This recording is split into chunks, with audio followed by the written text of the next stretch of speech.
Hello, this is Paul from Now Gamer. And this is Adam. This is the second episode of Indecent Exposure, where we try to introduce you to some indie games that you might not have heard of, or at least give you a closer look at ones that you might have heard of. The first game we've got is Broforce, which is a 2D shooter. Go on, Paul. You've played it a bit more than I have. You explain what it is. Yeah, well, it kind of with Mercenary Kings coming out, it kind of looks similar to that, like another. Yeah, it's a little bit more panned out than that, but it's I mean, this feels more actiony and a bit more meat-headed, perhaps, than Mercenary Kings. But it's basically you're just running along, shooting stuff, blowing things up, and it's based on. All the characters are based on like famous action heroes. Well, that's the big thing here, and it's like you've got Arnie, you've got Rambo, you've got Will Smith from Men in Black. Yeah. So the way it works is you start the level with one life, and you save people throughout the level. And every time you save someone, you get an extra life, and you turn into a different action hero. When you save, for example, 5, then you unlock a new character. So you go through level collecting lives, and you'll gradually have this massive roster of characters. And it's basically just get to the end of the level as quick as you can, kill as many things as you can. So basically, it's a lot of fun. Yeah, it is fun. Yeah, I've really enjoyed it. I mean, it's in alpha at the moment, so I think they've still got a lot to do. Mechanically, it looks like it works really well, though. No, it does, and you can blow up pretty much any part of the world. Like there's a few like blocks you can't blow up, but you can just sort of move through. You can just create your own path and pretty Sounds much like my kind of game. It seems really cool, and I've got a level editor and stuff, so people can make their own levels. Okay, that's cool. Yeah, and as I say, there's a few modes that are in beta which I haven't had the opportunity to test. Explosion Run, I don't know what that is.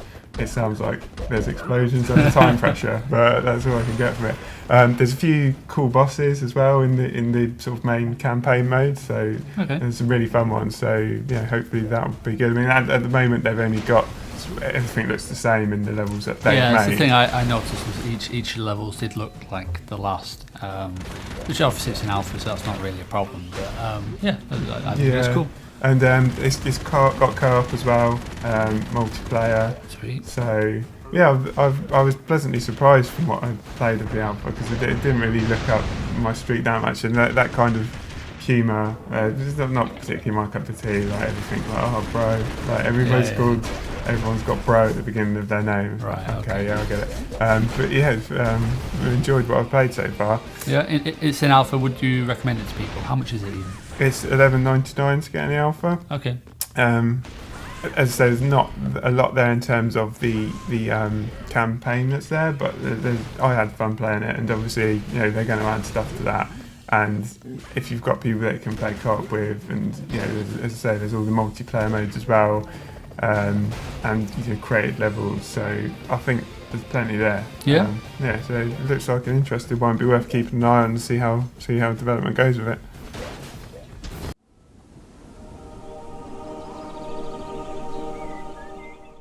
So this next one is Echo of the Wilds. Right, yeah. Now you said this one was actually going to be like a game that I like, because it's kind of like Don't Starve. I don't believe you, but you did show me. I was not very impressed, but that doesn't mean it couldn't win me over. It's all about collecting things, isn't it? Collecting wood and trying to survive the night.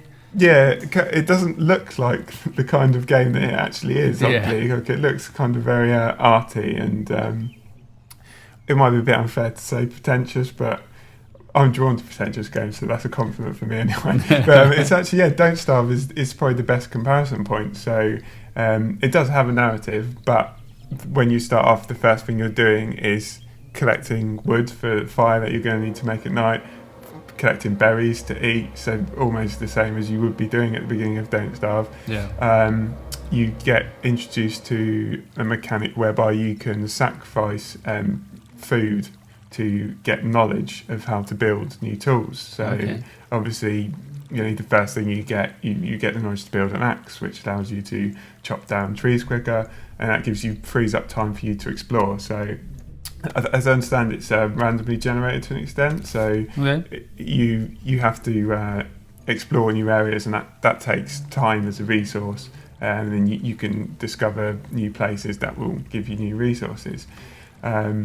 I haven't played a lot of it yet to sort of get into the depths of it, but it seems quite cool from what I've played so far. You said there was a narrative. Is that kind of the progress? Because with Don't Starve, obviously the progress is really just how long you want to survive. Yeah, so there is a mode which is just endless survival. So same as Don't Starve, like just survive as long as you get. I'm not quite sure how it does it. I don't think it has seasons as such, but it talks about ages getting more difficult to survive. So same thing, it will get harder to survive as time goes on. But there's a story mode where you're kind of dropped in. I don't think your character's meant to have any memory of where they are.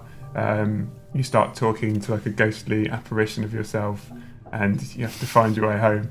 Well, it sounds pretentious anyway. Yeah, and he has dreams at night which are all full of symbols, and it's weird, but there's a certain sense of mystery about it that makes me I like having that element of there's stuff for me to discover, like there's a mystery to uncover, so I like that. Sounds interesting. Who do you think this would appeal to then?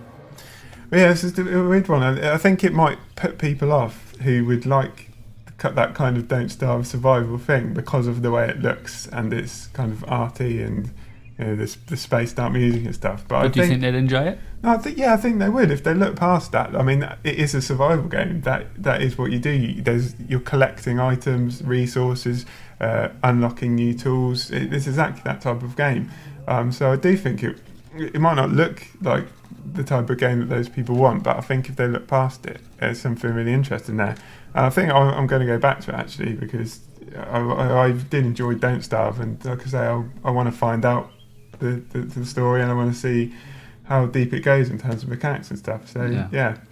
Is this available to buy now? Or? Yeah, it's not on Steam at the moment. I think it might have a green light campaign on there or something, but there are a number of stores that you can buy it from. It's $6.99 or $4.99 depending where you buy it. But I'll put a link in the description, so if people want to find it, they can have a look.